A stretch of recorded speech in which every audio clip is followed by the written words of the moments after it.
My groovy Tuesday, groovy Tuesday, groovy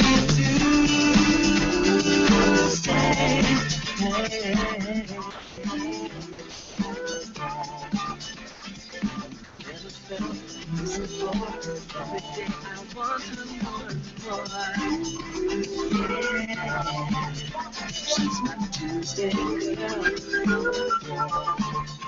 She's my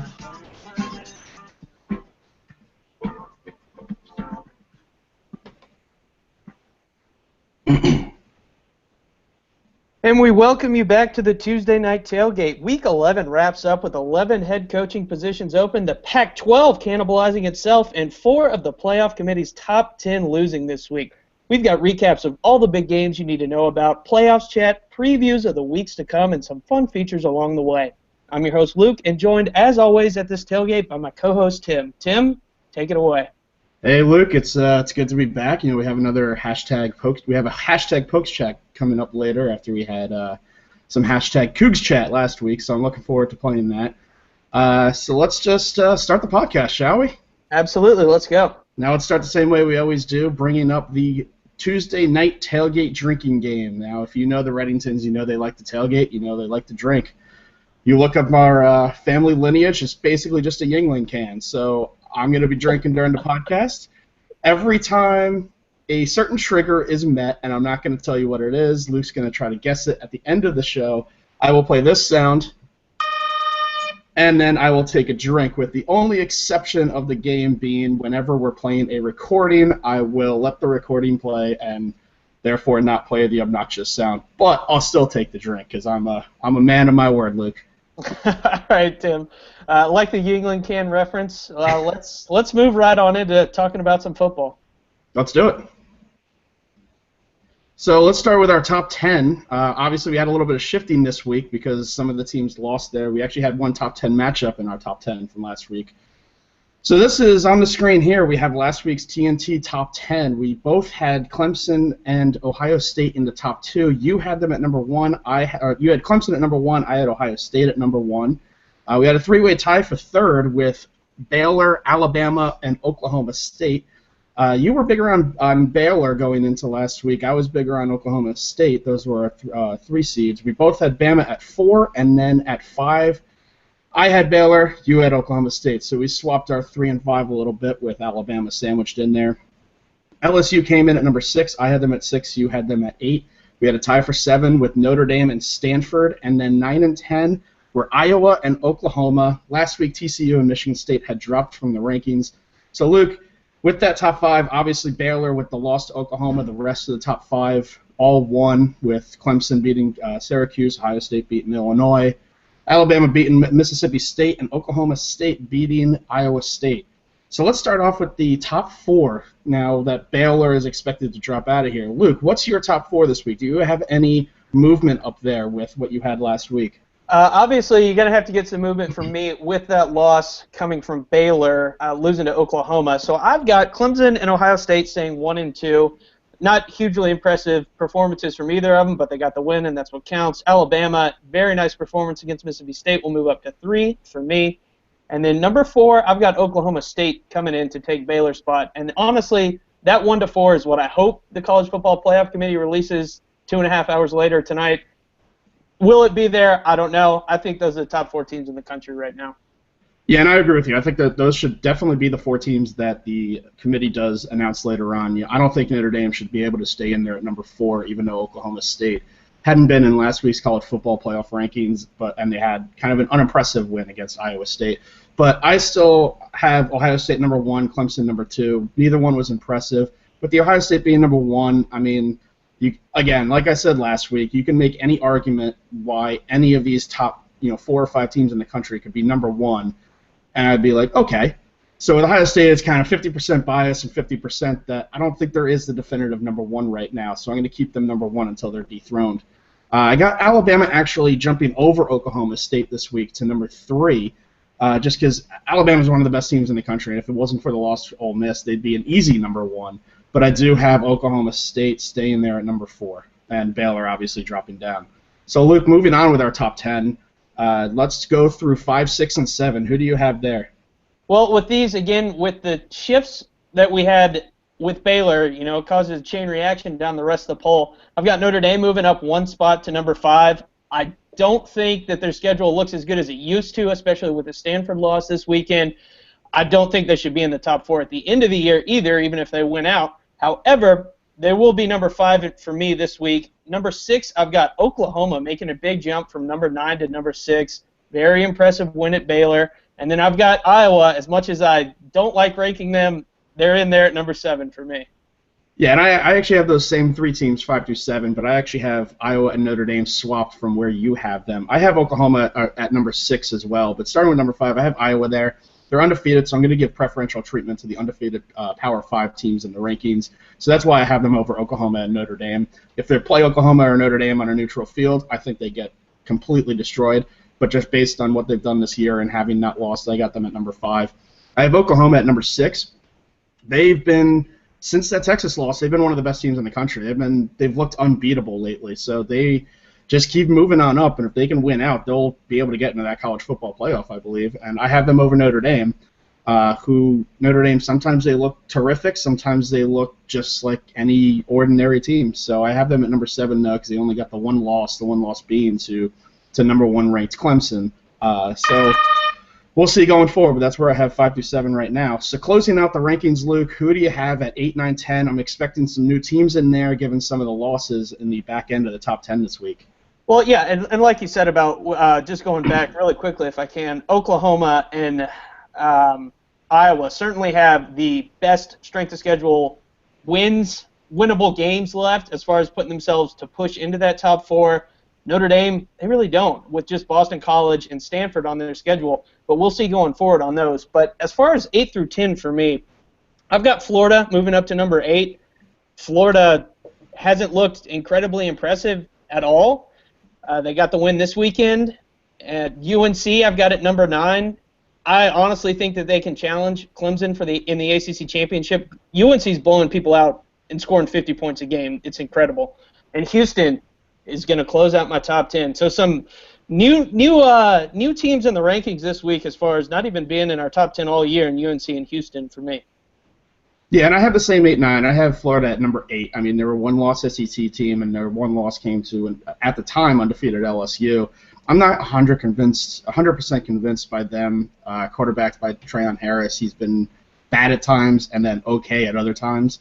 But they're winning games, and I think they're going to keep winning games until they get to the SEC championship. So, they had one easy game, and then they got Florida State before then. But number 9, I still got North Carolina, or I have North Carolina now. They've, like you said, they've just been destroying teams lately, and they are making an argument for, hey, we can beat Clemson in the ACC championship, and the country can't ignore them anymore. They got to keep ranking them higher. It was only a couple weeks ago that they finally even made the top 25. They weren't even in the initial college football playoff top 25, so they're moving up quickly. And I still got Baylor at number 10. I don't want to drop them too far after a loss to a very, very good Oklahoma team. That was an expected loss for me. I liked Oklahoma winning that game, even though they were the field goal underdogs. I really wanted to put Houston in there, but Baylor's just a very good team, and they've struggled the last 2 weeks. But before the last 2 weeks, they were destroying every single team. So looking at the entire season, I like Baylor a little bit more at that number 10. So if, Bernard, if we can get the new Tuesday Night Tailgate top 10 on there, is he calculating that? It's coming in. All right, it should be up on your screen now. All right, there we go. So here is the new official TNT top 10. We still have that tie atop the top 10 with Clemson and Ohio State. That'll work itself out at some point. And then at number 3, we have a Alabama team, a unanimous number 3. Unanimous number 4 is the Oklahoma State Cowboys. Tied in that 5th spot, we have a 3-way tie. Luke, we keep getting these 3-way and 4-way ties. We need more voters. we need a celebrity guest picker. So, and who knows? Maybe next week we can do something like that. But we got Iowa, Notre Dame, and Oklahoma all tied there. So we'll see how that plays out as the weeks go along, and maybe one of those teams can sneak into that top 4 for us. We have a unanimous number 8 in Florida, unanimous number 9 in UNC, and then because we both had different teams in the 10th spot. We have both Houston and Baylor tied for that 10th spot. LSU and Stanford, with the losses this weekend, drop out of our top 10. Yeah, absolutely. I think these are incredibly fair rankings. Probably not what's going to come out of the College Football Playoff Committee. I think you'll see, once again, Alabama at number 2, probably above Ohio State. Where they go from there, I don't know, because Notre Dame was in at number 4 last week. Iowa was number 5. Notre Dame, not super impressive. Iowa, not super impressive. Oklahoma State, absolutely impressive this weekend. So we'll see going forward. Again, we're not going to have any reactions to the playoff poll tonight because it's going to be after our taping, sandwiched between 2 basketball games. A little upset about that. Not happy about it personally. But, Tim, I'm ready to move on and talk about this week, really what happened and who really shined for you this week. Yeah, so let's start off with my corned beef Reuben player of the week. Last week, the winner was tight end Hunter Henry of Arkansas. Thanks to that, they're calling it the Hail Mary lateral. This week, he only had 3 catches for 21 yards and 0 laterals. Honorable mention this week goes out to the entire Army football team for running out of the field at Michie Stadium bearing the French flag for Paris attacks. Plenty of other players around the country who showed support. Can't name them all. Don't want to single them out, but it's really cool when you see the West Point Cadets doing something like that. So showing some true class on Saturday, so the entire team gets the honorable mention this week. But now to our winners. Runner-up number 1 is quarterback Kyle Postma of Houston. Now, we had a lot of backup quarterbacks go down this week, Luke. We had Gerard Randall had to go in for Arizona because Anu Solomon was, well, he was just bad. He wasn't hurt. You had Bram Kohlhausen come in for TCU when Trevon Boykin left early in the game, and Tyler O'Connor of Michigan State had to come in for Connor Cook, who they kept out for precautionary reasons because they weren't playing a very good opponent. But going back to Postma, the star quarterback Greg Ward Jr. went down with an injury early in the game, and this is a game that the Cougars need to win. We're going to talk about Houston later. They're still undefeated. They still have a chance to make that New Year's Six Bowl out of the American Conference, and they're sitting in the driver's seat. They win out, they're getting that spot. And, you know, it's still too early to talk about them getting the playoff because they need chaos after chaos after chaos, and it's getting a little bit too late for them. But when you're down by 3 scores to a tough Memphis team and your star quarterback goes down, that game's over. But Postma came into the game, he was 21 for 33 with 236 yards and a passing touchdown and added 6 carries for 49 yards and a touchdown. Tom Herman's used to quarterbacks going down, especially with last year at Ohio State, so this is nothing new with a backup quarterback coming in and playing very well for a Tom Herman offense.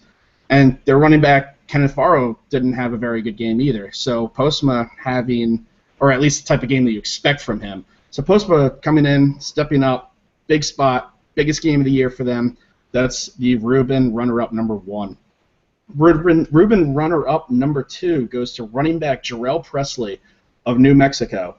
Now, speaking about the team of New Mexico first for a second, they pulled off a big upset over Boise State this week, 31-24. New Mexico was predicted to finish last in their division in the Mountain West Conference, but now they're bowl eligible and they're in a position to win the division and play in the conference championship game if they're able to beat Colorado State and the current division leader, Air Force.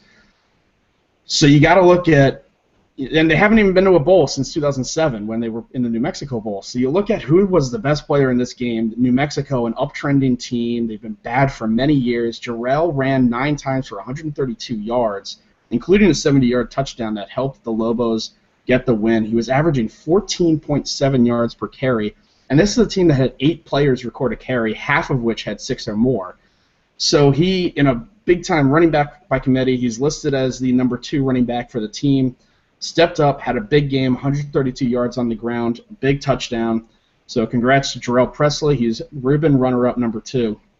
But this week's Corned Beef Reuben Player of the Week winner goes to a position that, Luke, neither one of us has mentioned yet in our Player of the Weeks each week. Defensive tackle Delvin Simmons of USC. Now, defensive tackles, you just want them to stop the run. You want them to get maybe a big play, a big sack. Delvin Simmons did everything in this game that you would consider a defensive tackle type play. He only had 2 tackles on the day, but one was a 7-yard sack, the other one was a 3-yard loss. And then late in the game, he forced a fumble on the second drive in the third quarter, gave USC the ball at the Colorado 37, and that was able to give them the go-ahead touchdown in the second half after they had been trailing the entire first half. Then early in the fourth quarter, he blocked a 51 50-yard field goal by Colorado that would have been the tying field goal at the time. So Simmons had a direct effect on the points in the second half of the team, and USC, a team that we thought was going to be reeling after the head coach had to step down because of, beer. USC's playing very well right now, and they got a chance to make the Pac-12 championship, have a chance to win that conference, and Delvin Simmons was a big reason for that on this past Saturday. Yeah, USC certainly is playing really good right now, and that Michigan State win over them, it didn't look like it'd be that good earlier in the season, but that's looking like a quality out-of-conference game for them. But I'm going to talk about my sliders this week, and I'll stick with the Pac-12 and throw off a slider runner-up in Jared Goff. You've probably heard of him. He's the quarterback for Cal. He threw for 453 yards, going 26 of 37. And their 54-24 win over the Oregon State Beavers. Goff, he led Cal to bowl eligibility for the first time since 2011 by equaling his own school record 6 touchdown passes, which also ties for the most passes thrown by a quarterback in the country this season. So good job, Jarrett. I'm going to move over to the Big 12 now, to Morgan Burns, Kansas State, kick returner / defensive back, but he did all his work on special teams this weekend, recording a school record 221 yards with 1 touchdown on 7 kickoff returns in a 59-44 loss at Texas Tech. He took his first kick, 93 yards for a touchdown, which was his second of the season, and those 221 yards on 7 returns broke the school record by 24 yards for an average of 31.6 yards per return that game. And finally, my winner this week is going to be a senior linebacker from the Houston Cougars named Elandon Roberts.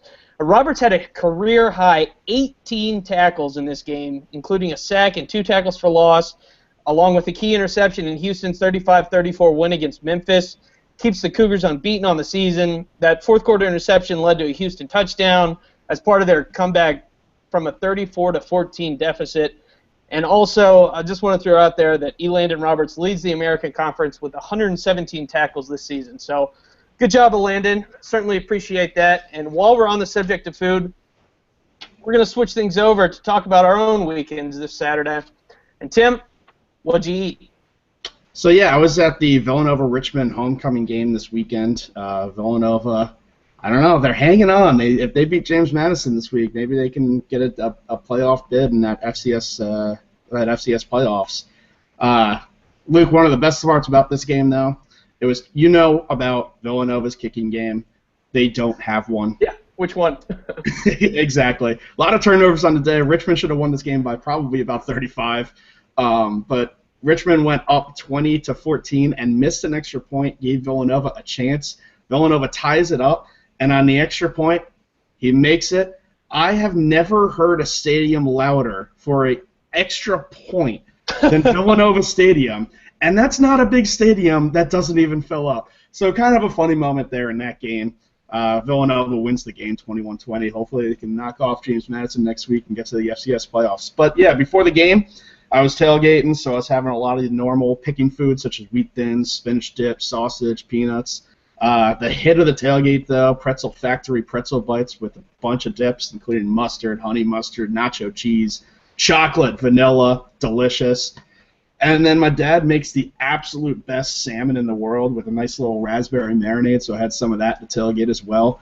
Ate half of it without a fork before I realized that salmon is a bad hand food.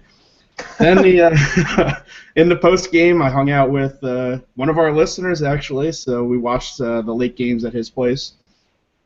Stuck to a pizza, curly fry, jalapeno pepper kind of night from Giovanni's Pizza Restaurant in Royersford, Pennsylvania. And Paul's wife Caitlin, who makes the absolute best cookies in the world. Sorry, Mom, but you're not even listening. She made some waffle cookies straight out of the waffle iron because I'm kind of known for waffles, and I do love cookies. So great combination. You get a little bit of that crispy, but still some of that soft cookie flavor. And Yinglings all day because I'm a Reddington and I was in Pennsylvania. Well, I'm glad that you like waffles because I started out Saturday morning at 8 a.m.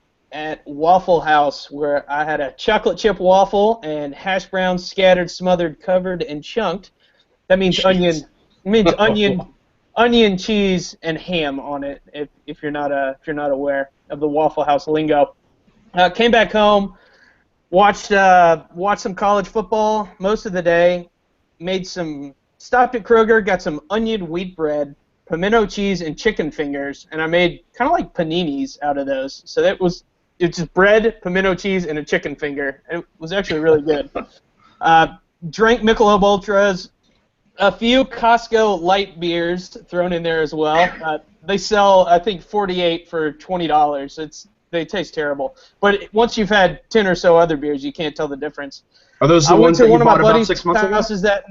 What's that? Are those the Costco Lights that you bought about 6 months ago? Yes, those are the Costco Lights that I bought many months ago. They've been sitting in my closet, and I think I might be down to 4 now.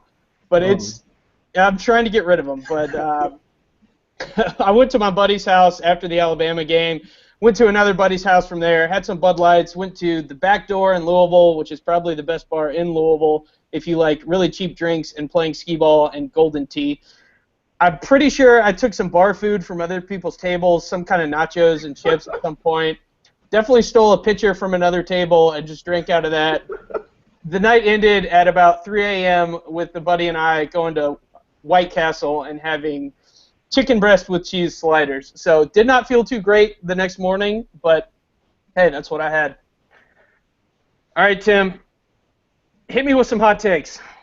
All right, so my first hot take today is the reporting of injuries in college football. Now, we know that the NFL has their system, if you want to call it that, of reporting injuries, and the NFL system is by no means perfect, but they have a system. And there's two kind of conflicting interests with the reporting of injuries here. One is the media, who has an interest in reporting these injuries because fans like me want to know if your player's hurt or a player on another team is hurt. If you're playing daily fantasy or if you're betting the games, you want to know if Trevon Boykin or Greg Ward Jr. is playing next week. So the media does have a right to report these injuries, and that's their duty. The coaches have an interest because they don't want the other team to know. Everyone else in the world wants to know, but Ohio State doesn't want Michigan State knowing if they have an injury on their side. And there's been a lot of instances lately of coaches just getting mad about it. Now, the media sometimes is kind of the media, and they will be kind of jerks to the coaches, but the jerks are kind of fighting, the coaches, rather, are fighting back a little bit. The prime example was a couple years ago with Lane Kiffin just leaving after a question about a standard sprained ankle was asked to him back when he was at USC. And more recently was Dan Mullen. The quote that he had was, "I expect everyone to play, and I'll never comment on an injury again, because you guys obviously don't need me to comment on injuries because you know more than I do."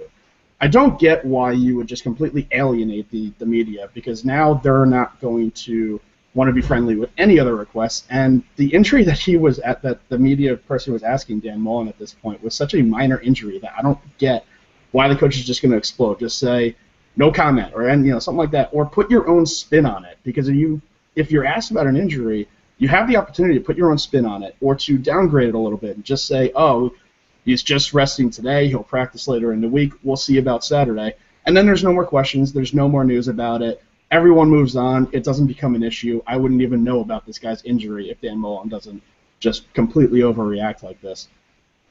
And then even more recently, with Josh Doxson, it was reported that he was out for the season, but then Patterson had to come back and say that he was playing the next game. So there's some disconnect here because you don't have a system in place. So it's one person asking a question, getting a verbal answer, and with the social media age, that we're in, it just spreads like wildfire. So whatever's the first news becomes the entire news until the coach has to say something. With the NFL, at least on a certain day you're getting an injury report, and then on game day you're getting another injury report. And you're able to the media is able to use that, ask questions based off of that. The coach can put his spin on it. The coach can downgrade certain injuries, downplay them rather, and especially in college. Okay, so Trevon Boykin next week is questionable. What does that mean? At least in the NFL, it's vague, but there's a definition for what questionable is. I don't know what Patterson's definition of questionable is, because there's nothing in the NCAA that defines that. So really, the point of this is the NCAA needs to sit down and come up with some sort of system. If you have a system for how many players how many meatballs a player can eat at a charity fundraiser, and you don't have anything written down about injury reporting, there's something wrong with that. So in the offseason, they got to sit down. They got to figure out how we're going to take these two conflicting interests between the media and the coaches and develop some sort of system. Yeah, and I think certainly maybe a little bit of that has to do with how many guys you can dress in the NFL versus how many guys you can dress in college football, and it becomes a little bit more important when that's a part of the equation. But I agree with you. It really doesn't make sense. When the head coach, you were talking about Gary Patterson, he had to take to Twitter. He didn't even go to the media. His first step was to tweet that Josh Doctson will play on Saturday. And the issue there is Patterson did say Dockson's out. But the question was about after the season, is he going to the NFL? So that's where you get the disconnect here, because there's nothing in writing, and someone hears one thing, and it becomes the whole dialogue. So Patterson had to go to Twitter just to say, hey, everyone, calm down, Dockson's playing. And then you have no idea at that point. Yeah, I think that's a good point, and certainly something that the NCAA should consider as far as what guys are eligible, who can dress, and give some fans and everyone who's watching these games know who's going to be out there on the field. My take this week is a little bit different. I'm going to be talking about the College Football Playoff Committee. I've already mentioned before that their rankings are being delayed 2.5 hours tonight, sandwiched between two primetime college basketball games. College basketball season has started, by the way, if you weren't aware. We're putting it on the back burner for now. But I'm going to talk about something else that the College Football Playoff Committee does. And, of course, any voting body when it comes to sports really thrives on controversy, and it fuels discussion when it comes to polls. And, every year we look forward to the AP Top 25. Everybody hated the BCS, and now really the only poll that people care about is the College Football Playoff poll. But last season, Bill Hancock, the executive director of the College Football Playoff Committee, he said that the CFP decided to release weekly rankings for two reasons. First, he said, I quote, "We wanted to be transparent and give fans a glimpse into the committee's processes and thinking before selection weekend." And then second, the CFP feared that if it didn't produce rankings, I quote, "the other rankings would become the rankings by default." We didn't want folks to be misled, and that ends the quote there. But personally, I am misled for the very fact that there's no accountability in this poll. They put a dozen so-called experts into a room for 2 days, and we have no idea why they rank teams the way they do. There's no accountability at all, and as you saw last year, the Big 12 was in the college football playoff 1 week. Into the season, TCU trounced Iowa State, and then it was out the next week for Ohio State. And certainly the CFP was verified in putting Ohio State in there, being that they won it all, but I think they got lucky in that move. But really, my biggest issue with the weekly rankings, final rankings, if you want to debate whether or not weekly rankings is a good idea, bad idea, fine. My biggest issue is that these votes aren't public, ever. The AP polls are, and by and large, the BCS components, the formulas from all those computers, how they voted were. And even the coaches poll, their final vote of the season was made public. And that's the route that I believe that the College Football Playoff Committee should take. If they're not making all of the votes public every week, at least they should make the final vote public, along with detailed explanations for why the teams are ranked the way they are. It's not hard to sit and sprout off 2 sentences about a team and why they're ranked they are. I mean, look, Tim and I do it every single week. That's the least that we can ask for as fans, because we as fans didn't elect this committee, and we shouldn't trust them until we can hold them accountable at some level. So that's my take, Tim. Yeah, and I agree with that because, in theory, they are agreeing on the entire top 25, but that's not the way that anything works. Our top 10, we didn't even agree on that, but we had some of the similar teams. So, yeah, I agree with that. It would be nice to know who stands where on the committee. Yeah, and at the very least, every week would be ideal, along with the recusal list, because whenever someone has some kind of ties to a school, such as the Arkansas guy, West Virginia, you're supposed to recuse yourself. Yeah. At what degree would you be biased against your team? Like if your wife went to a college, do you have to abstain yourself from when they talk about that school? I don't know. Most of these people who are in athletics have been at many schools before. How many times do they have to recuse themselves? And that's something that we as fans just don't get. So we've only had 1 year of the college football playoffs, and there hasn't been too much controversy about it because Ohio State won last year. But going forward, someone's going to get left out, and there's going to be a lot of questions why, and they're going to have to answer for it at some level. But moving forward this week, we're going to talk about our main meat and potatoes of this broadcast, and that's what we like to call who's in and who's out. And we entered this week with 18 teams having a shot. And in the past, we always talked about a team, having no color or being red or yellow. Going forward, we're not going to talk about those colors anymore because this late in the season, unless you're one of those undefeated teams, if you drop a game, you're pretty much out of the discussion. So we're going to move on to these 18 teams and start things off in the American Conference. Houston, we had that great Salmon Holt. We had the great Dustin from Salmon Holt. Help me out, Tim. Sam from Scott and Holman. Scott and Holman. I keep calling him Sam and Holman. Scott and Holman podcast. I apologize, guys. But we've been talking about Greg Ward Jr. as one of the most prolific quarterbacks in the country this season. And Houston's playoffs hopes, they really seemed to take a dive when Memphis jumped out to a 20-0 lead in this, and Ward left the game with an ankle injury. But as you talked about, Kyle Postma, he stepped in and rallied the Cougs to a 35-34 victory. Memphis missed a late field goal to seal the win, and Postma looked really good running the ball for me, Tim. Yeah, and I agree. I knew nothing about Postma going into this game, and like I said earlier, Tom Herman knows that he has backups behind his starting quarterbacks. And obviously you always want your star in there. We'll see if Greg Ward is able to play against UConn this coming week.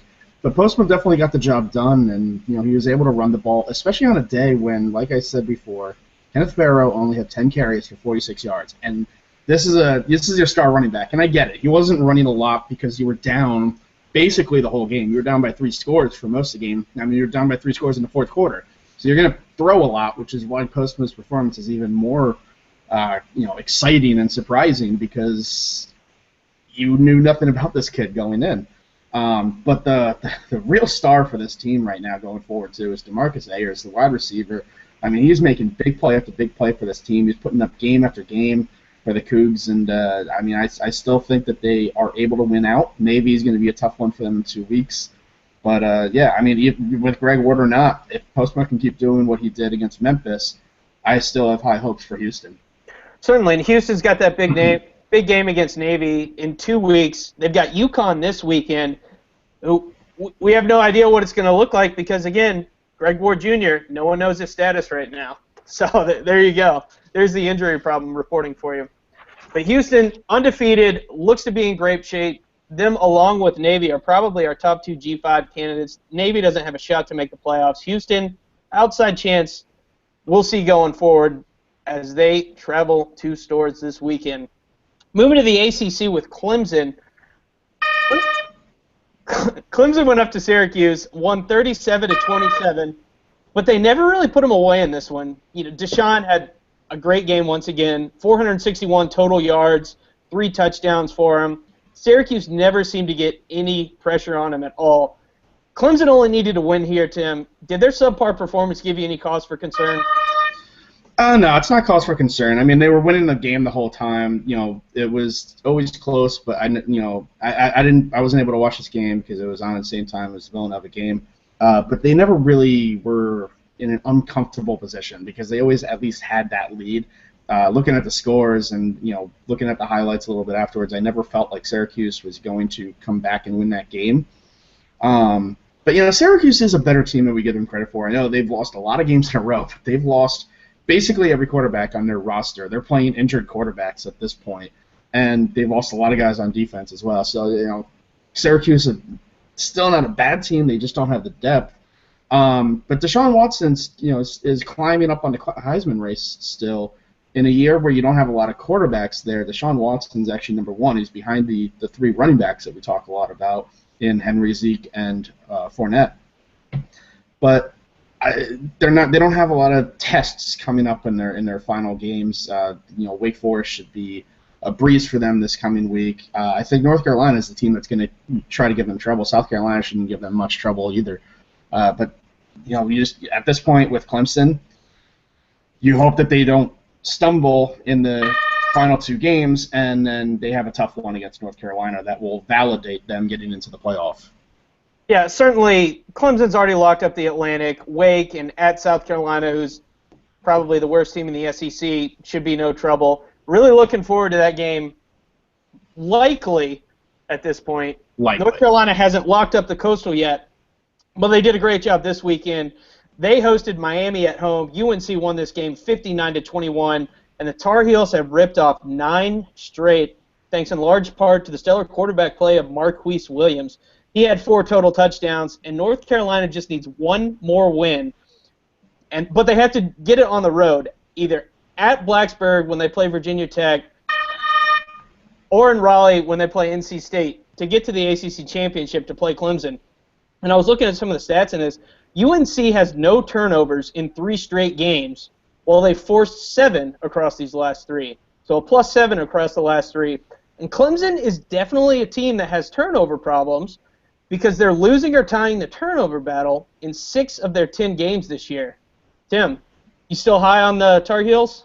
I am, and the knock on North Carolina right now in terms of why they're not ranked high or for a while not even in the top 25 is their schedule, because they are, first off, they're in the weaker division of the ACC, so you're not getting Clemson and you're not getting Florida State, and plus the fact that they beat North Carolina A&T and Delaware, both FCS schools. Delaware is not even a good FCS school this season. So that's really the knock on them, that they haven't played anybody. But again, if you win out and one of those games is against Clemson, then you're going to get a chance to get into that playoff. And really next week might be a tough test as well, because they're at Virginia Tech, who Frank Beamer, this is his last home game ever at Virginia Tech. Virginia Tech looking to get a bowl game with just one more win. They haven't missed one since 1992. There's going to be a lot of hype in Blacksburg on Saturday. So North Carolina, Marquise Williams, they just need to settle down, keep doing what they're doing, try to blow them out, get that early lead, and hope for the best.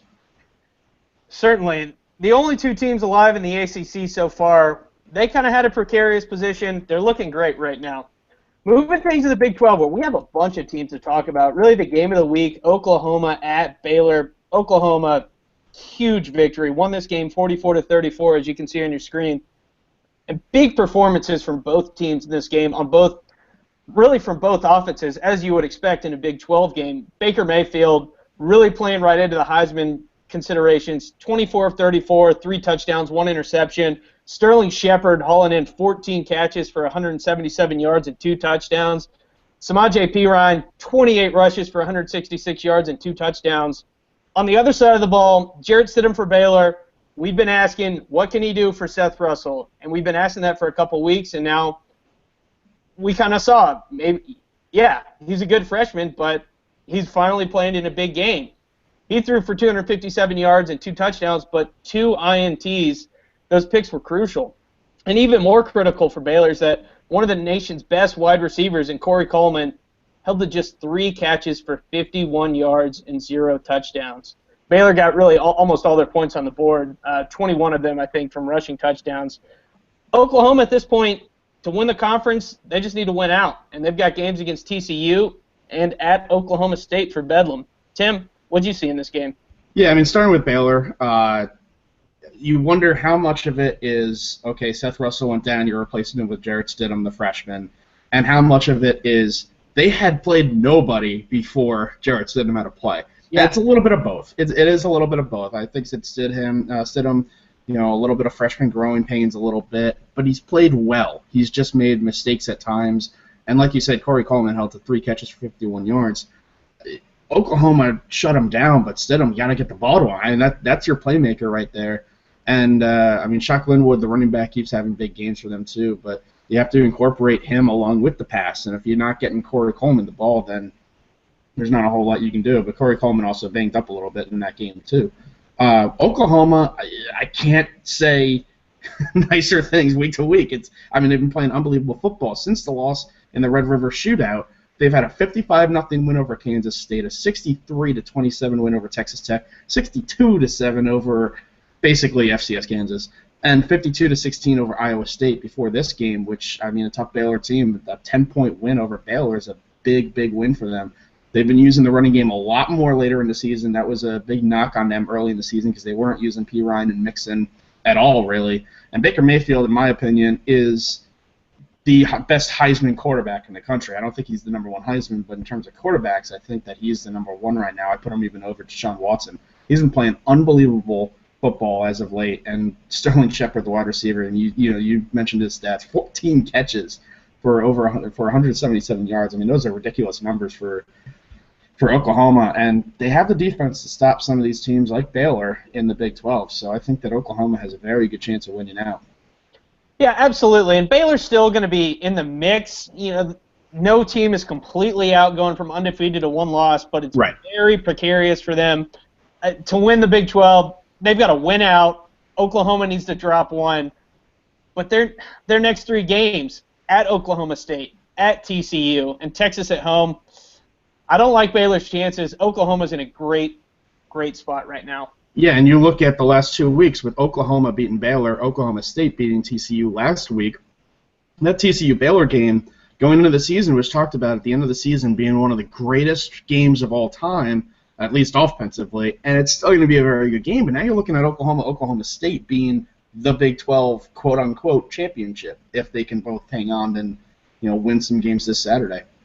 Certainly looking forward to Bedlam in a couple of weeks. But moving on to Kansas at TCU, as you just mentioned TCU, Kansas, doormat of the FBS, hung in there with TCU, and TCU won this game 23-17 in an ugly, ugly win at home. And TCU, those injuries, earlier in the year, it was all to their defense, and now they're catching up on offense. Josh Doxson getting injured versus Oklahoma State last week. Trevon Boykin injuring his ankle in the first quarter in this game. TCU, they used 2 different quarterbacks. Neither was effective. All they could really do was hand the ball off to Aaron Green. He got 178 yards. TCU not looking great the rest of the way for me, Tim. Yeah, I mean, I don't know how you don't beat Kansas by at least 50. I don't care what quarterback's playing. It doesn't matter. South Dakota State's quarterback beat Kansas. So I don't care who you have as a backup quarterback at TCU. You win that game, and you win that game convincingly. Kansas, I was tracking the game a little bit. As well as at the tailgate, I was watching the Ohio State game on my phone, so it was hard to track a little bit there. I was looking at the scores. But, I mean, Kansas got the ball back, and I'm thinking, okay, well, Kansas can't score. They put up a score when they were down by 2. And then they get the ball back again. I mean, TCU almost should have lost this game to Kansas, which would have been a terrible loss. Terrible, terrible loss. Not a great performance with TCU. Like you said, it doesn't matter who your quarterback is because Kansas has faced far, far worse quarterbacks this season, and they have lost every game except for South Dakota State and TCU big. Yeah, and for even TCU to win out, for TCU to win the Big 12, they got a number 1 win out. They need Oklahoma State to drop a game. Upcoming games at Oklahoma and Baylor, tough position for the Horned Frogs. Moving forward to Oklahoma State. Oklahoma State won this game 35-31. Cyclones, though, jumped out to an early 7-0 lead, and by halftime that was a 24-14 lead. And it was looking like 2011 all over again for the Pokes. Oklahoma State pulls it out, though, win by 4. Not as impressive as you like, but Tim, take it away here. Yeah, so like I said at the top of the show, we had some hashtag PokesChat today. So today's guest on the Tuesday Night Tailgate is Oklahoma State alumnus Kyle Porter. We spoke with him yesterday. If you're a golf fan, you might know Kyle Porter from his golf writing on CBSSports.com. He's the main writer there. But we talked to him because he also started the Pistols Firing blog back in 2011, which, according to him, is to talk about the latest Oklahoma State for football and basketball news. And they like to throw a little bit of humor in there as well, so that's why we like this guy. So we had some hashtag PokesChat with Kyle last night. So, Luke, let's play that Q&A back for you. All right.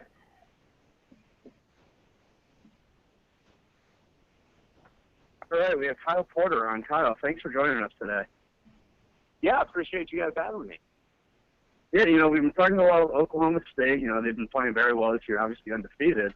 But I wanted to start with last week's playoff rankings because obviously they had Oklahoma State at number 8, and there's been a lot of discussion in the first 2 weeks of these rankings about the Big 12 teams and not getting a lot of love early on. What's the feeling among Pokes fans regarding the ranking? Is it a sense of disappointment that they should be ranked higher, or is there kind of an understanding that everything's going to play out and everything will be fine so long as you keep winning games? Well, I think it's a little bit of both. I think the bummer part of it is that it sort of feels like teams like Stanford and Alabama and different teams like that have already lost are sort of getting preferential treatment over a team like Oklahoma State that hasn't lost. And that's certainly what it felt like last week, because it's like, well, if you have teams ranked ahead of a team that hasn't lost, what exactly are the criteria here? And I think that's sort of the frustrating part as an Oklahoma State fan. But you also know that you still have OU and Baylor ahead on your schedule. And if you beat those teams, barring something just crazy, you should be in the college football playoff. So there's a little bit of both. I think it's frustration right now, but also obviously knowing that if you win them all, you should be good. So, Luke here, and I'm going to ask you about one of those teams that you actually didn't mention who did take the number 4 spot in the original college football playoff rankings. And assuming that all other things being equal, say Clemson wins the ACC, Alabama or Florida wins the SEC, Ohio State or Iowa win the Big Ten, who has the better argument for that 4th or wherever it ends up, that other playoff spot? Is it going to be Oklahoma State if they win out, or Notre Dame if they win out? And certainly with Notre Dame, or with Stanford being the next big game on Notre Dame's schedule, with them losing this past weekend, do you think Oklahoma State's got a much better argument than Stanford at this point? I think they do if they win out, just because I think people underrate how difficult it is to get undefeated for 12 games over the course of an entire season. And, I would be fascinated if it played out like that, because there's a part of me that sort of thinks that Notre Dame would be the team to get in at 11-1, even ahead of a 12-0 Oklahoma State, which would be the Big 12 champion. I think the committee certainly values conference championships. That's apparently number 1 on their list of things that they value the highest. But they also value brand names. We saw that last year with Ohio State getting ahead of TCU and Baylor. And if Notre Dame's only lost at 11-1 with the number 1 Clemson, and Oklahoma State's sitting there at 12-0, that'd be an interesting choice. I would think that the undefeated team would deserve it, but who knows what would happen in that instance. So shifting gears away from the rankings a little bit, because obviously in the last couple of weeks, teams are going to lose, there's going to be upsets, and who knows what's going to happen. So all of this could be moot in a couple of weeks. But one thing that people talk about a lot with Oklahoma State is the 2-quarterback system that you have right now, where Mason Rudolph is getting the most time, but you have J.W. Walsh, the senior, getting a lot of playing time. And you've seen a lot of other teams try to pull off this system. Ohio State's tried to do it this year, making J.C. Barrett a red zone quarterback and then switching starters a lot. I've had Arizona switching quarterback teams every other week. What has Mike Gundy been able to do with this 2-quarterback system to actually make it successful? Well, he's really done a good job of bringing Walsh in at the correct time. And the correct time for this year's team is when they get inside the red zone. They weren't a very good red zone team last year. They were, I want to say, in the bottom 20% of the NCAA teams in terms of scoring touchdowns when they got inside the red zone. Now, this year, with Walsh coming in kind of 15 or 10 yards to score touchdown situations, I want to say they're up inside that top 20 or 30 in terms of scoring touchdowns when they get inside the red zone, in terms of touchdown percentage anyway. So it's been certainly a consistency all year. Hey, we're at the 18-yard line. It's second down. Let's bring J.J. Walsh in. And teams know what they're going to do. I mean, it's not like he's out there, throwing corner fades or anything. They know he's going to run it, and he's still been able to do it effectively. And because of that, he's been able to get away with maybe him running a play action every once in a while or throwing a screen because teams are expecting to run. And as a result, he's got 20 touchdowns on the year. He's got as many or 4 touchdowns than the starting quarterback, Mason Rudolph. And, like you said, it's been incredibly beneficial for this team. I think they'd still be a really good team if they just had one of them, specifically Mason Rudolph. But with both of them, they've sort of been elevated to apparently be a great so far this season.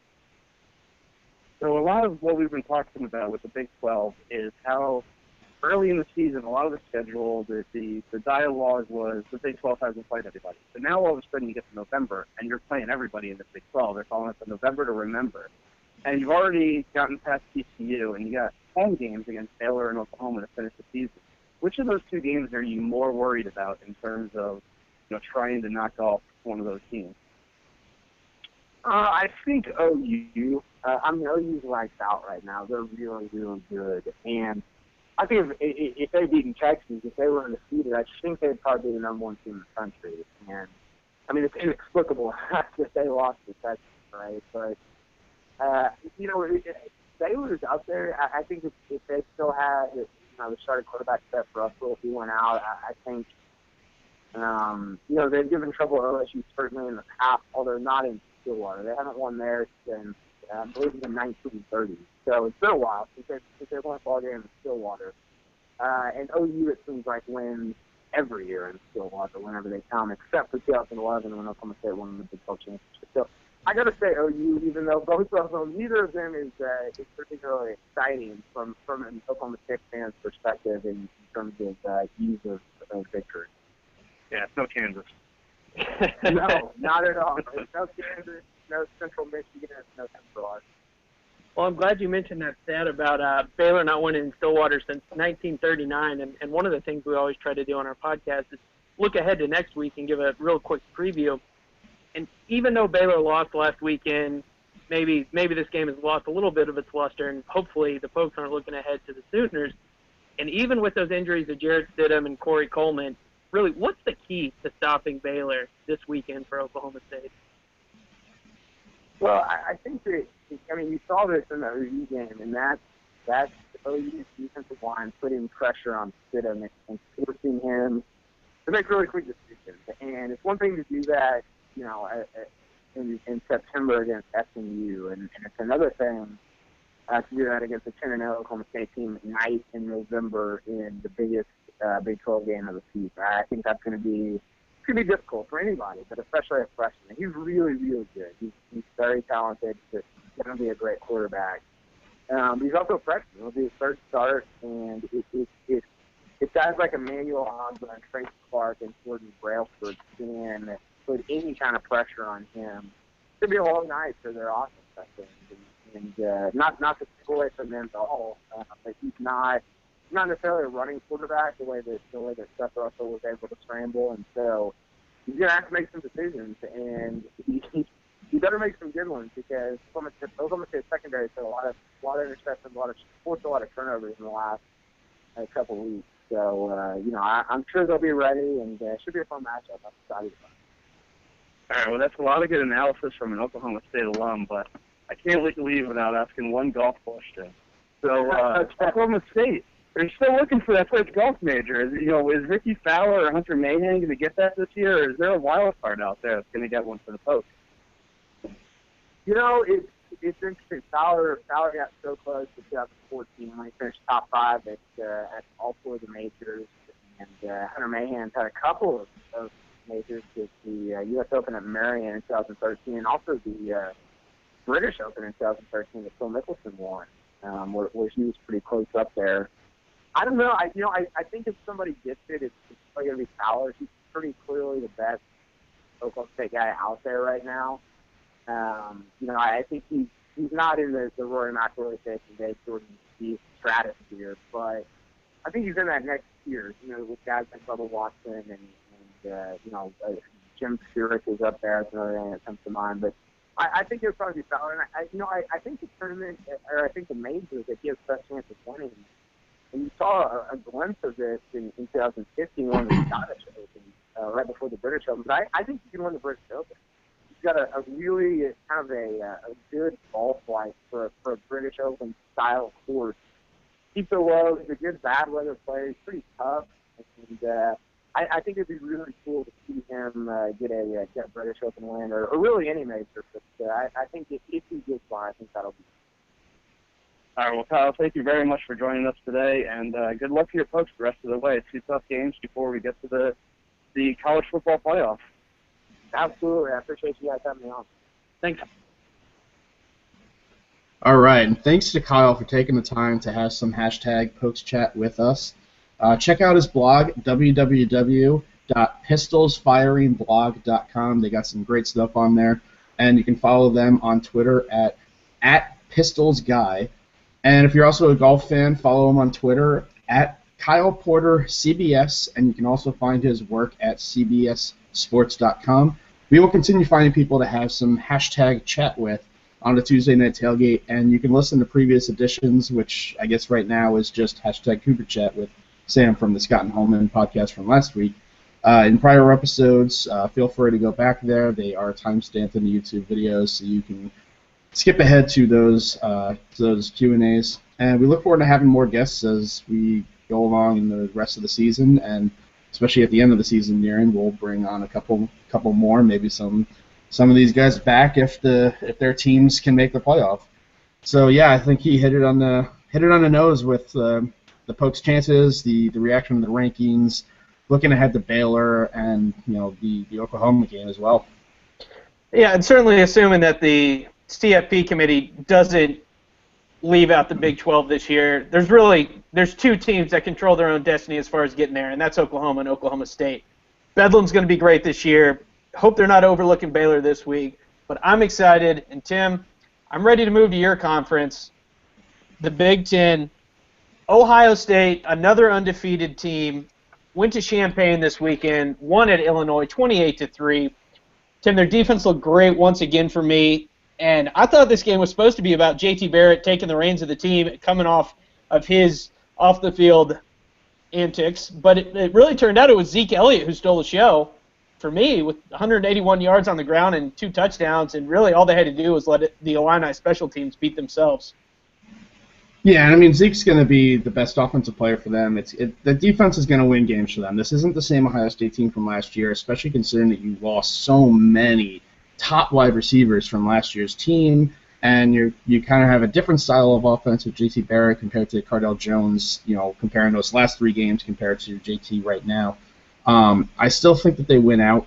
I don't think it's going to be easy because if you look at what teams have in their next 3 games, Ohio State has one of the toughest, but at the same time, they've played absolutely nobody up until this point. I mean, their toughest games so far have been Virginia Tech, Penn State, and Indiana. So the game against Sparty coming up is almost basically Ohio State's season is starting once again.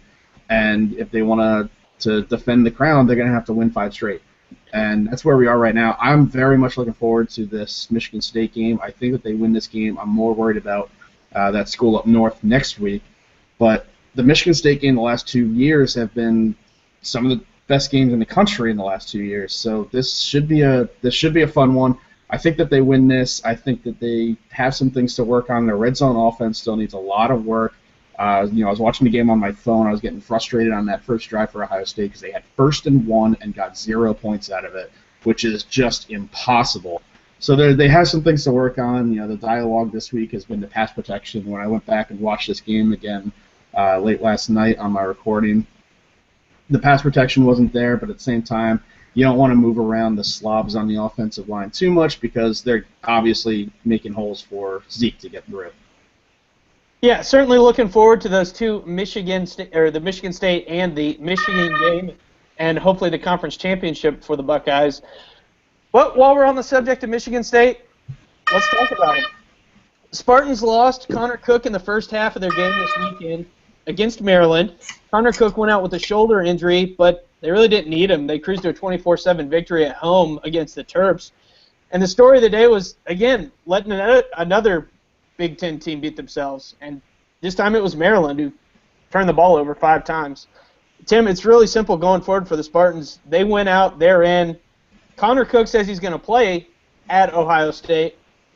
Do they bother you at all? Are you worried about him? No, they don't bother me at all. I mean, to be honest, I don't think that Michigan State is really that great a team for a 1-loss team. Really, they have 2 losses if you include the one against Michigan, where they were losing for 60 minutes. But they just haven't put a lot of impressive offensive numbers across the board, and their defense is not the same as it's been the last 2 years. It was their defense that really stopped the Buckeyes the 2 years ago in that game, but they weren't able to last year, and the defense is just not the same. And there's quarterbacks just don't beat Ohio State twice, and that's what Cook is looking to do because he got the win 2 years ago. Ohio State was able to win it last year. I mean, everyone, the dialogue in both the last two contests though has been, hey, defense is going to be a nice defensive battle. We're looking at a 10-6 game or a 14-10. But it hasn't been the case with these games lately. Just all of a sudden, these teams find offense against each other. I think it's going to be that type of game again. I think both teams are going to score. It's a 13-point spread. I think that's just about where this one should end up being. I think Ohio State wins right around that 13 mark that Vegas has given them. Well, the game in 2 weeks for the Ohio State Buckeyes, Michigan. And Michigan this week, I mean, what the heck happened? They went to Indiana. They won 48-41 in 2 overtimes. And my question, what happened to their great defense? I mean, this is a defense that a month ago put up 3 shutouts in a row. And then they go to Indiana, have to take them to 2 overtimes. It's mind-boggling when you think about Michigan right now. They do have that one loss. But on the other hand, their offense is actually really looking good, and Jake Rudock at quarterback is really performing well. He threw for 440 yards and 6 touchdowns. Jehu Chesson pulled in 4 of those for 207 yards. Tim, Michigan or Michigan State? Which one's the better team, you think? Well, they actually have the 2 losses because they got the losses to Utah and Michigan State. I mean, Michigan does scare me a little bit, and it has more to do. I mean, I think that they're a better team than Michigan State, and I think that they proved it because they won that game. It was a freak play at the end that they just couldn't close out, and they led for 60 minutes. I think Michigan's definitely a better team, and they scare me a lot more because the Ohio State-Michigan game. This is not a fact. I don't have the research, but I don't think the game has ever been more than a touchdown result, no matter how good Ohio State is, no matter how good Michigan is. And this is a better team than Ohio State's played in the last couple attempts against Michigan, the last couple wins against Michigan, because that's just what it's been for the last decade plus. But I think that Michigan's the better team. I think that they still are one of those rare teams that still have a chance with 2 losses. We've discussed this a little bit, that the college football playoff will at some point have a team get in with 2 losses. And this is a tough year to get it with how many teams are still undefeated rather than just with 1 loss. But Michigan still has a chance to win the Big Ten because they only have 1 loss in the Big Ten right now, especially with that out-of-conference loss against Utah. If Ohio State's able to beat Michigan State and then Michigan knocks off Ohio State, they're going to the Big Ten championship instead of Iowa. And that's the chaos that college football fans are looking for, to get Ohio State out of there, get Michigan a 2-loss team in the Big Ten championship in a game that they maybe should win against Iowa. So we still got a lot of interesting things to play out in these last 2 weeks in the Big Ten, but I think Michigan pulls it off this week against Penn State, and we're looking at a good game the next week. They're definitely the team that I'm most scared of in the Big Ten. Well, let's talk about the other side of the Big Ten. Iowa keeps cruising along, hangs on to win 40-35 this week at home against Minnesota. Iowa, every single week, it seems they win close, and it's some new person finds a way to win them the game. And this week it was LaShawn Daniels Jr. He led the way for the Hawkeyes, 195 yards, 3 rushing touchdowns. Takes Iowa to its first 10-0 start in school history. Iowa, to make it to that Big Ten championship game, all they've got to do is win 1 more game, and they can do that Purdue at home or at Nebraska. Tim? Yeah, I mean, Iowa, they have a very good defense, and the defense gave up a lot more points, actually the most points that they've given up all season to Minnesota, who's not really a team that you think of putting a lot of points on the board, so maybe the defense just had a bad game this time. But like you said, we're talking about a different person every week with Iowa. I mean, you can replace person with running back, because it's always a running back every week. They have about 6 running backs on this team that can run the ball, and they've had injuries. You got Jordan Canzeri back this week, but they didn't use him very much. They had him first game back, 10 carries, 31 yards.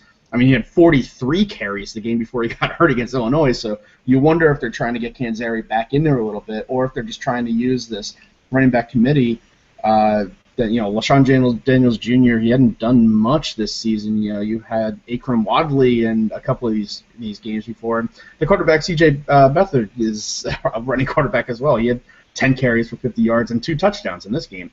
So they have so many running backs that they can do so many things with the ground game, which is helpful in the Big Ten, just because that's a Big Ten type of offense historically.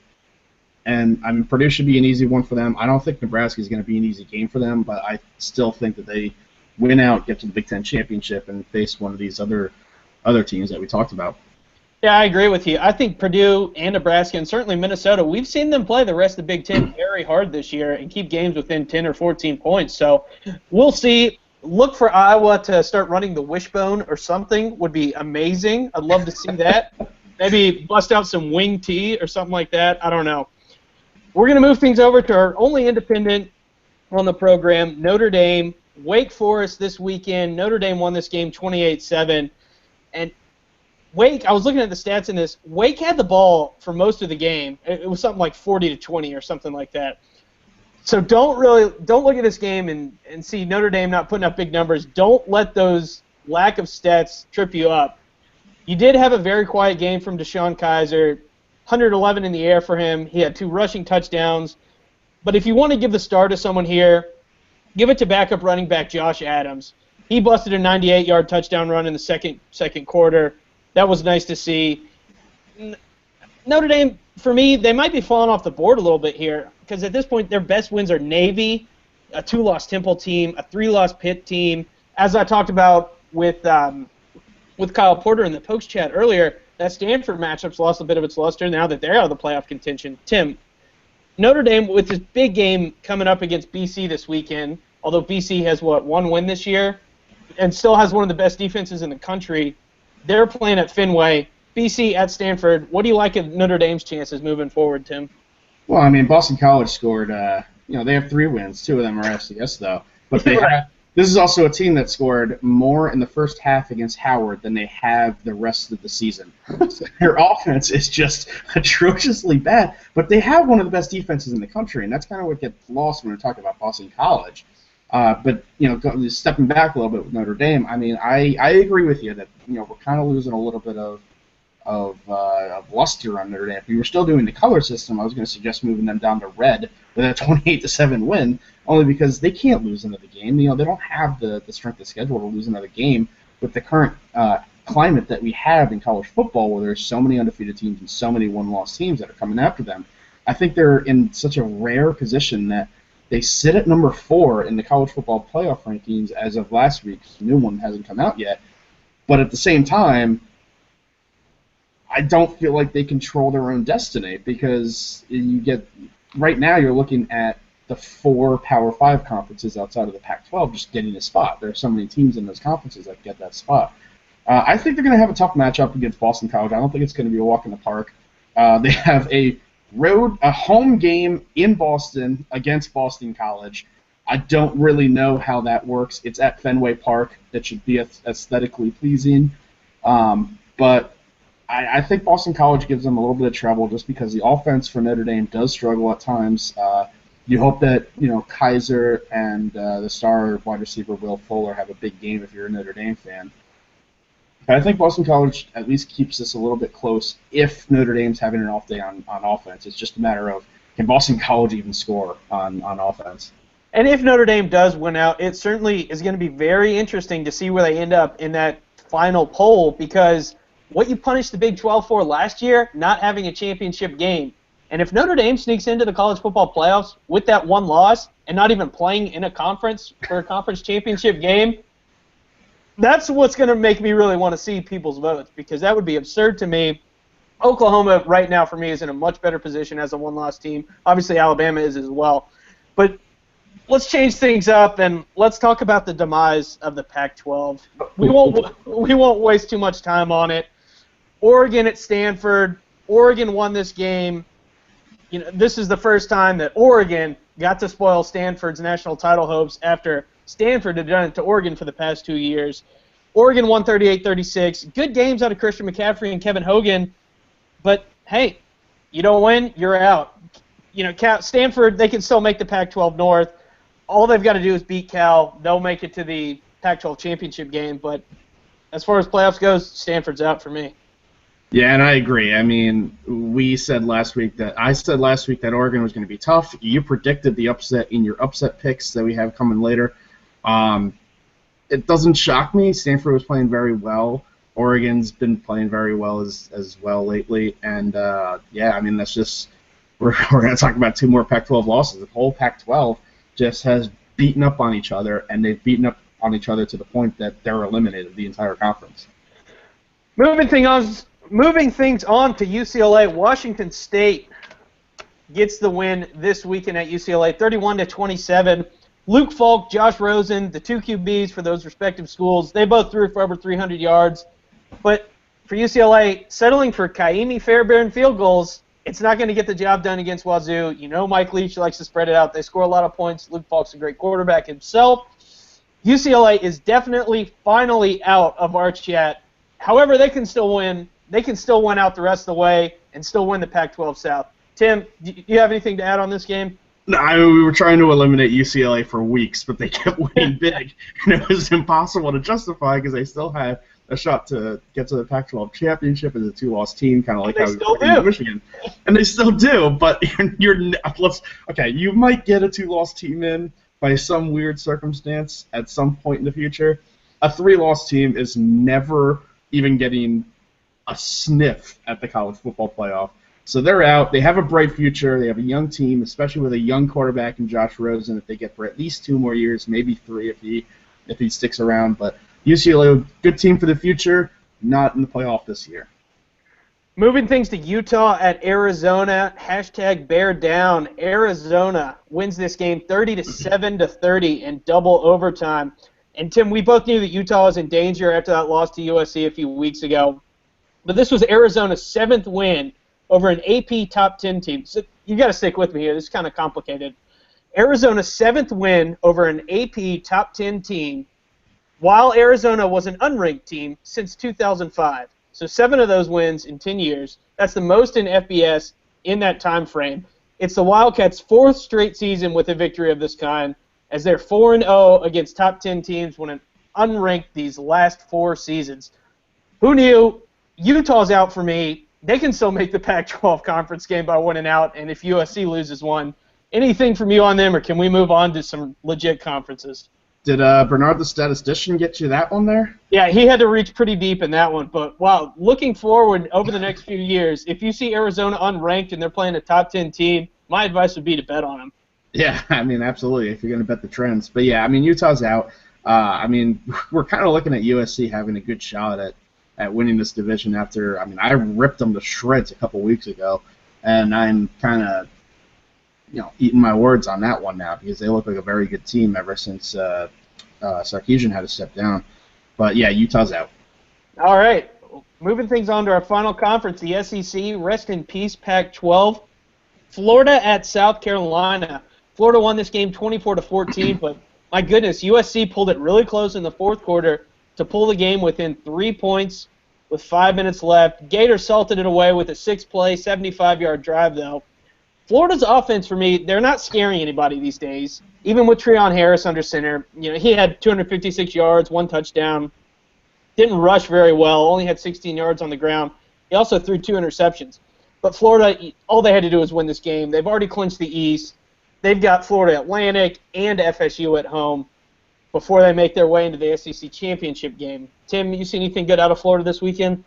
I actually didn't see this game, but I just, looking at the highlights and the statistics, I just can't buy into a Treon Harris-led Florida team. And I loved this Florida team before Will Greer got the suspension, which the news today was that he appealed it over phone conference, but I don't think it's going to make a difference because, 1, it's not getting overturned for this season, and 2, he's not coming back. He's, they're just going to stick with Treon Harris at this point going forward. But, I mean, they have a very good defense. They're low scoring at times, but the defense helps them. There's times where Treon Harris has looked good, though. You look at some of the I believe it was the Georgia game that he played very well in. But there's other games where he just looks terrible. And you wonder how that is going to work against Alabama going forward. I think that they're going to beat Florida Atlantic unless something completely bizarre happens there. And I think that they're a better team than Florida State. But, yeah, it's going to be interesting seeing them in the SEC championship game because I think that if they're up against Bama, Bama is just going to smoke them. Yeah, I would not be. As an Alabama fan, I'm not really worried about Florida at all right now. But got to give them credit. Jim McElwain has done an incredible job there. I believe he's the coach of the year right now. I would have been surprised if they got more than 7 wins this season, and here they are. They're just rolling along. And not to knock the team. The team is very good. It's just I don't have a lot of confidence in them winning out right now, winning that Alabama game, because I think they're going to win the next 2 games. This is a very good team. Don't get me wrong. I just don't have a lot of confidence in who their quarterback is right now to lead this good team to the playoff. Absolutely. But moving on to Alabama. Alabama at Mississippi State this weekend. Bama won big, 31-6. Mississippi State came into this game winning their last 12 home games, have a multi-year losing streak against Alabama. But watching this game, both of these teams, they struggle on offense early. Didn't see any scoring in the first quarter. Bama broke it open with a Cyrus Jones punt return touchdown. And Dak Prescott, quarterback of the Bulldogs, he torched the Tide defense for 300 yards, but you saw they only got 6. Bulldogs never found the end zone on offense, period. Meanwhile, Derrick Henry, once again, he had another 200-plus yard game, 2 touchdowns. I have a lot of respect for Dak Prescott after seeing him all these years. He never beat Alabama, but you're not going to win when you get sacked 9 times. Tim, is Bama the scariest defense in college football? Oh, absolutely. Dak Prescott had to throw the ball 43 times, and he had to run 26 times. You're not going to win any game with any quarterback if he has to do everything. And that, you said he got the 300 yards. Yeah, he threw the ball 43 times. He's going to get 300 yards easily. Yep. He's not going to get touchdowns.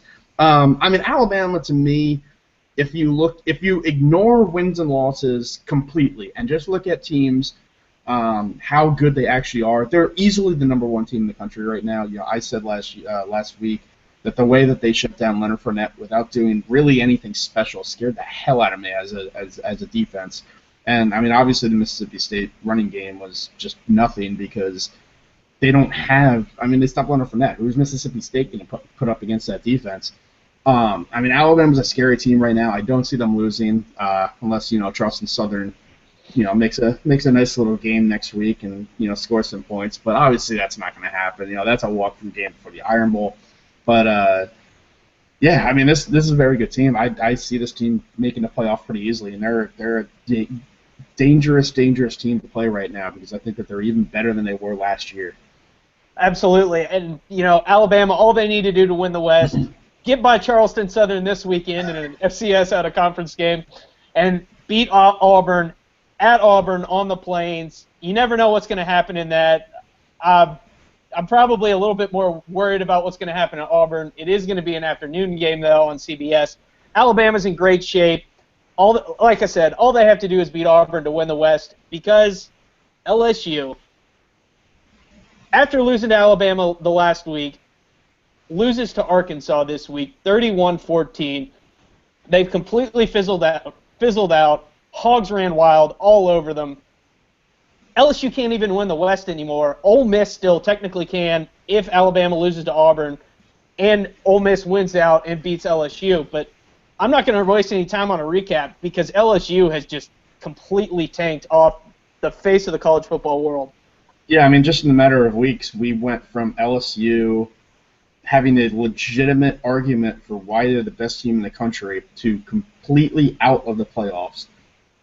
You don't see teams just fall apart like that, especially SEC teams. I get it. They have 2 very tough games in a row.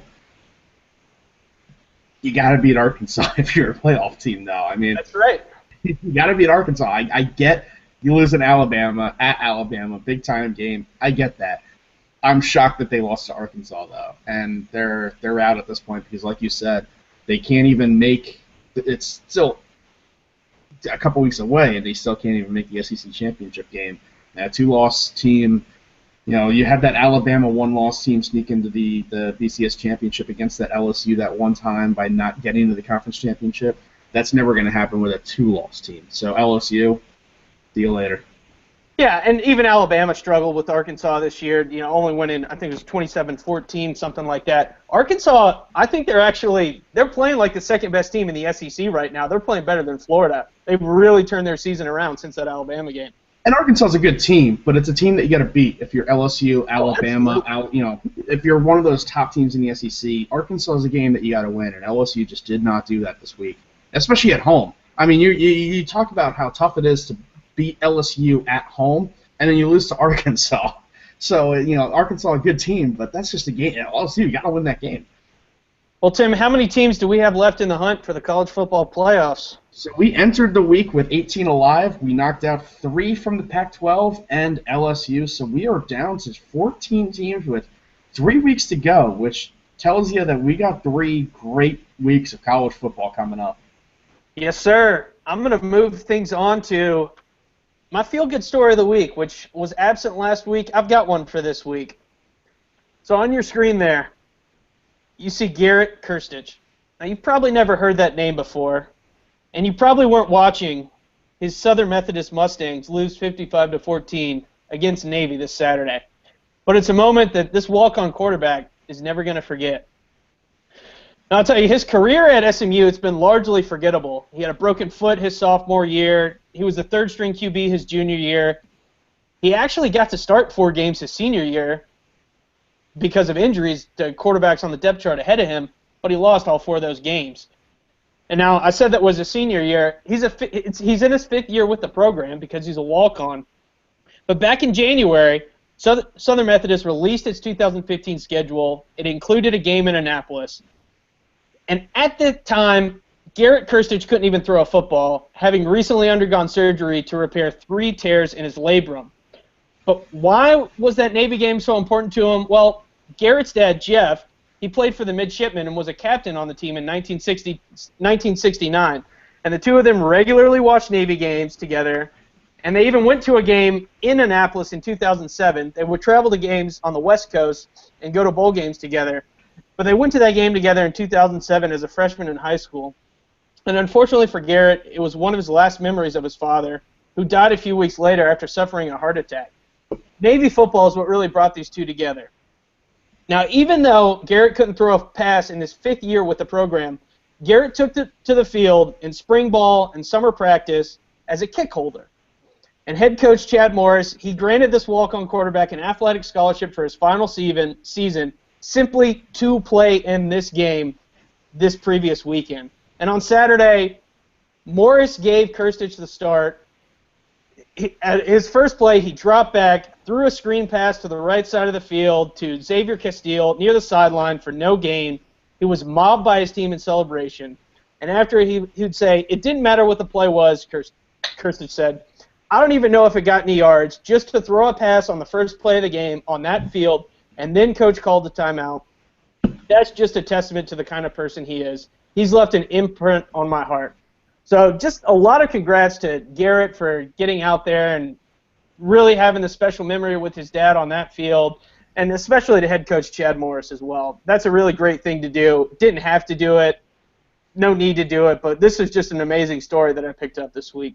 Yeah, and that's what makes college football great. You see none of these stories are the same, but you see a lot of types of stories like these, like players getting on the field in a situation where normally they wouldn't. And it's great to see these types of situations, and kudos to the head coaches that make these happen. Really, really cool moment there, and kudos to the whole SMU program. Yeah, and while we're on a positive note, Tim, my hot take this week, I'm going to do it on the pylon cam. I'm going to give praise to ESPN for something. How cool is the pylon cam? I'm going to put up a link in the description of this video to a replay of the photo that's shown on your screen right now, because I kind of want to avoid a copyright claim with the video. But we saw this debut in the national championship games in the FBS and the FCS last year, and if you watched Monday Night Football at all, you've no doubt seen shots from it multiple times this year. And it's something that ESPN's developed, and you scratch your head and you think, why haven't we been doing this for years? And this, again, right here, what's on your screen, it's a Baker Mayfield to Sterling Shepard touchdown pass from the OU Baylor game this weekend. I'm completely sold on the pylon cam, and I think it's really time for college football and the NCAA to embrace it as well. Tim, do you have any takes? I do. I mean, like you said, we rag on ESPN a lot here. I'm going to give ESPN a break a little bit today. I'm not going to give them praise. I'm not going to rip them apart. Instead, I'm going to rip Fox Sports apart because their college football coverage is awful. It's just I mean, we make fun of ESPN, but at least ESPN is doing something enough that makes me watch it to find something to just destroy them on. Fox Sports is awful. And you have the Big 12, you have the Pac-12, you should have a legitimate college football programming, and you don't. First off, your journalists have absolutely no journalistic integrity whatsoever. I mean, if you go to the college football, the college football section on FoxSports.com, you're more likely to find an archived slideshow of cheerleaders from 1990s than you are a legitimate article about something in college football that's actually interested in reading. And look, if I want to go through a slideshow of women, I'm just going to go on Tinder. I'm not going to FoxSports.com. Your premier journalist is Clay Travis, who is just awful. He had a series of articles titled "The 10 Dumbest Fan Bases in America." That sounds like something that was pitched to Bleacher Report, and they decided not to run it.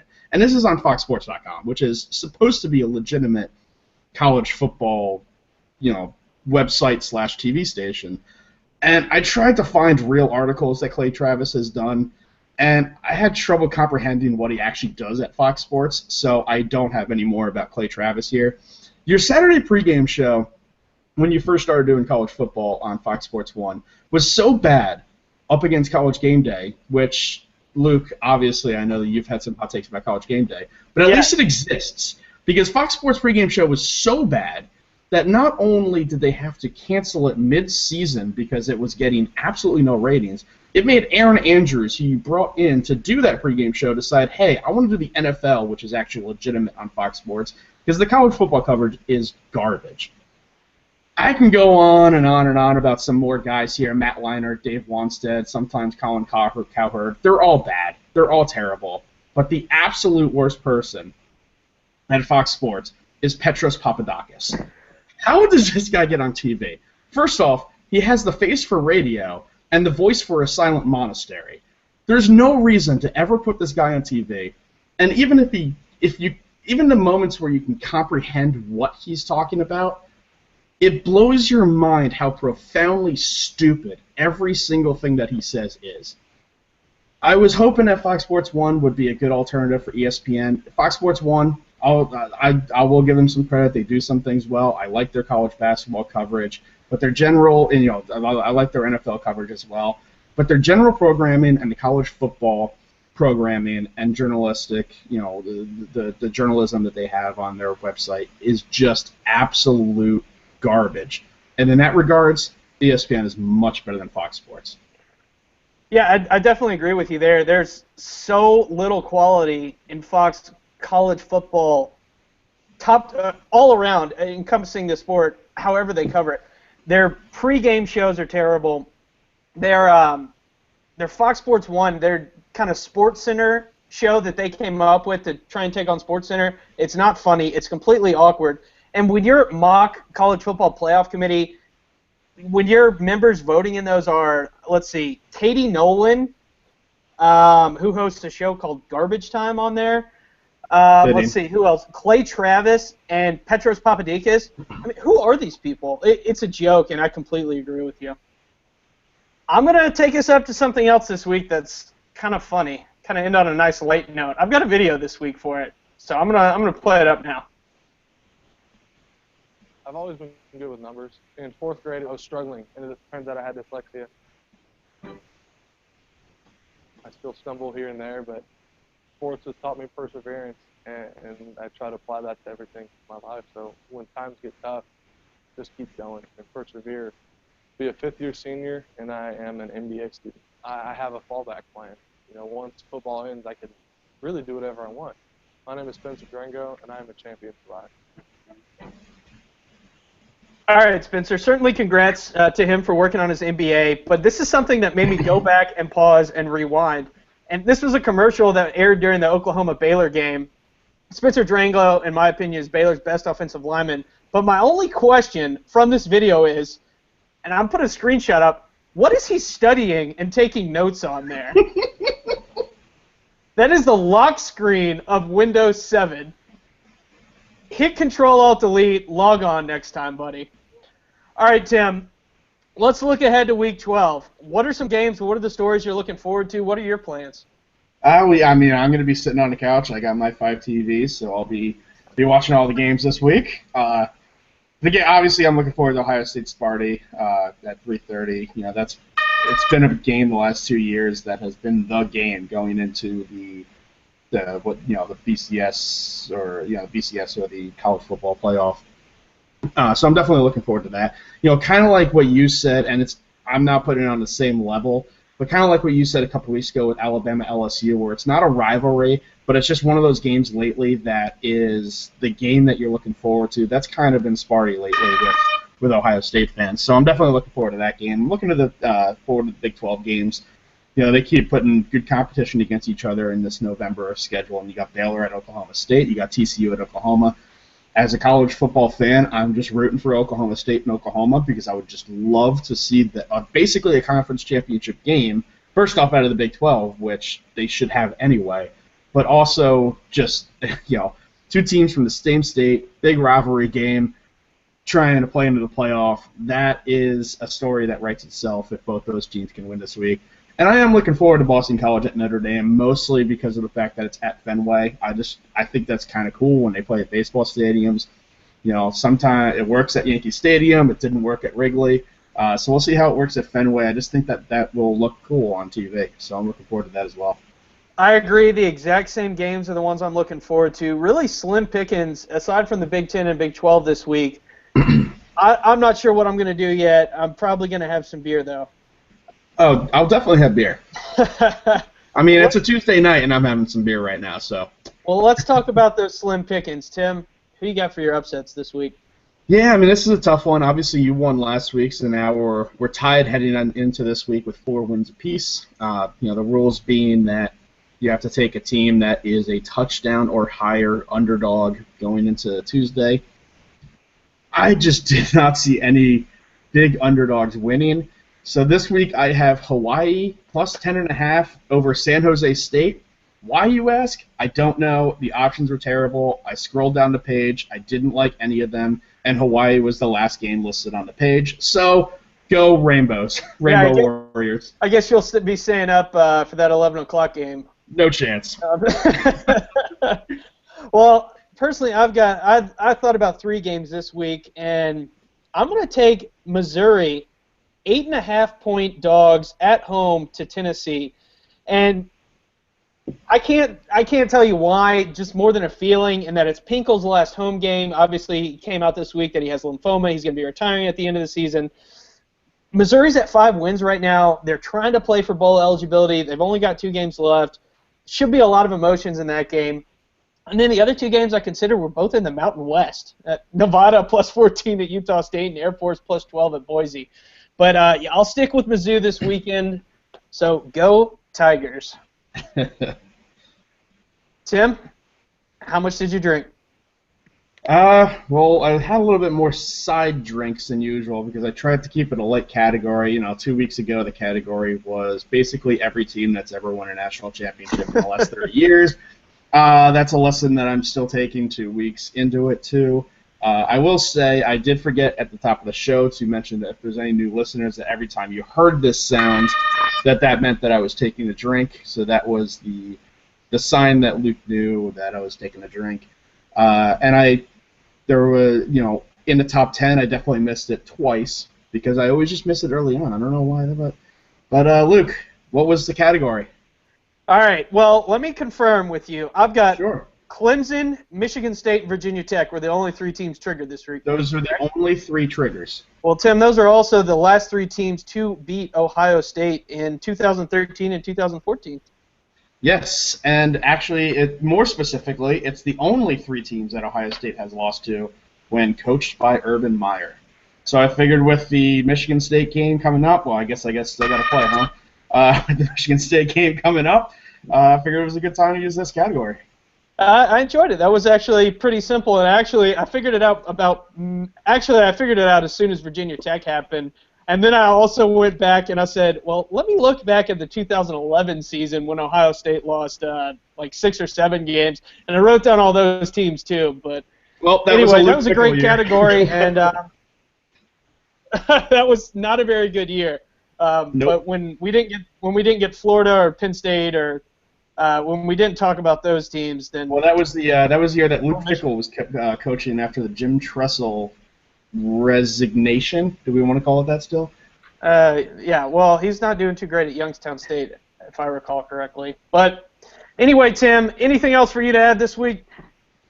No, I'm looking forward to another good week of college football. We're winding down the season, and yeah. All right. Well, ladies and gentlemen, that's going to do it for us this week. Thanks for listening, as always. Feel free to leave us a comment, send us an email, get to us on Twitter at the TNT Pod, or email at TuesdayNightTailgate@gmail.com. Once again, thanks for listening. That's going to do it for us. Happy football. Enjoy these last few weeks of the season. Good night, everybody.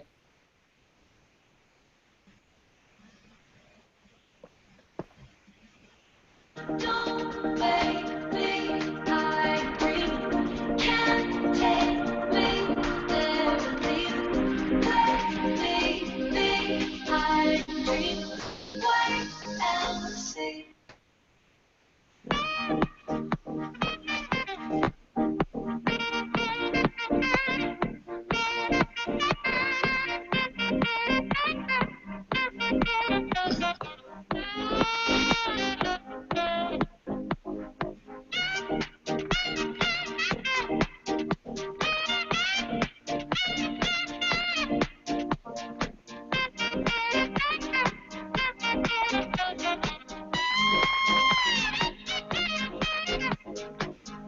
Don't make me angry. Can't take me there with you. Let me be angry. Wait and see.